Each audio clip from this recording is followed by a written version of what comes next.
Welcome to the Vatican. I'm Pope Benedict XVI.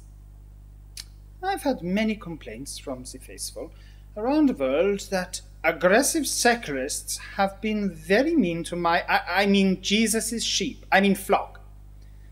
The creamy-legged children of Christ must rise up against this onslaught of logic, reason, and witty songs, and remind the so-called internet that the God's unconditional love must be earned, and those who walk with the talking snake, those who tempt the miserable sinners away from the ever-loving arms of Christ, with sweet promises of not torturing you for eternity if you disagree with them, that God, in his infinite mercy, will not forgive them for their crime of so-called reasonable discourse. God has a very long memory about certain things, though thankfully not everything, and has asked me to pass on his condemnation of the following individuals. WeisApple, aka the First Lady of the Atheism. Not only has this crazed maniac forsaken the word of Christ the Jesus, but she has been caught no less than twice drawing inappropriate objects inside the cover of the St. Peter's Prayer Book. The last instance caused considerable distress to Mrs. Bush, the church organist. Fräulein Bush is 78 and has eyes only for one organ, and it isn't the puerile kind that WeisApple seems ever so practised in drawing. Essenceofthought, aka the brains.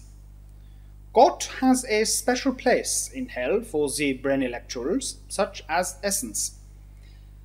I wish that I had known him 10 years ago. Perhaps I could have done something to stop his decline into thinking clearly and using logic. I can't help blame myself for his fall. However, I have no problem in blaming him for the disgusting accusations written on the back of the first-floor toilet door in the Vatican Museum.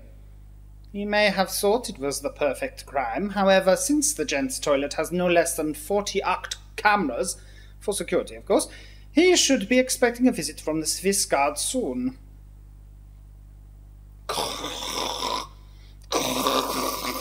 Crazy Pills too, aka the Happy Chemist. It is ironic that this messenger of Satan hails from New Jerusalem, that is North Carolina. As any normal school child knows, Jesus founded North Carolina 2,000 years ago whilst he was writing the Bible. Imagine the harm done to the Lord's creative process if he had returned to his office in the City of Oaks to find his holy, holy manuscript covered in red ink with every little error pointed out. The perfect word of the Lord is not intended to be accurate or even mildly self-consistent. So next time Crazy Pills feels tempted to chip in with his 2 cents worth, he would do well to reflect on the damage it could do. Just think, where would North Carolina be today without Jesus? Talking Primate, aka the Primate Talks. Then Jesus said, "Blessed are the meek." What he meant to say was that thou shalt not use poetry to criticize the Lord. Talking Primate has consistently flouted this holiest of commandments, but it is the filthy and baseless limericks which he circulates to the other boys during Sunday school which most offend God.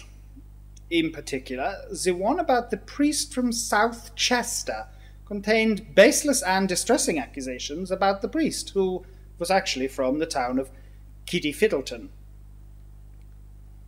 Last, and by no means least, I must direct the unwavering fury of the Lord at Chikivimto, 08. God was nearly in tears when I spoke to him yesterday because of your harsh criticism of his BFF, William Lane Craig. God feels bad enough that he created poor William with a reversed digestive tract. He doesn't need you pointing it out and laughing every time this most earnest of believers opens his mouth, and the fecal matter falls out. He can't help it, you big nasty man. I would like to extend my most humble thanks to everyone who has tuned into my channel. You help put the I can into the Vatican. I'm Pope Benedict XVI, and remember children, don't wear condoms!